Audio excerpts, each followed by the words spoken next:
আপনার মা বাবার সঙ্গে দুর্ব্যবহার করে, আপনার ছেলেটাও আপনার সঙ্গে দুর্ব্যবহার করবে। দেখুন আপনাকে একটা উদাহরণ বলি।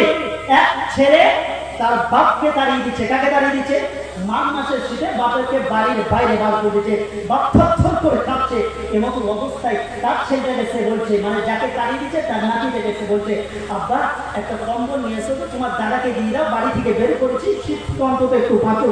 ছেলেটা ঘরের ভেতর যে কম্বলটাকে দুটো ভাগ ভাগ করে মাঝখানে বডি দিয়ে কাটছে। তখন ছেলে বাপটা জিজ্ঞেস করছে, বেটা আব্দুর রহমান, কি বেটা তুমি কম্বলটা কেন কাটছো?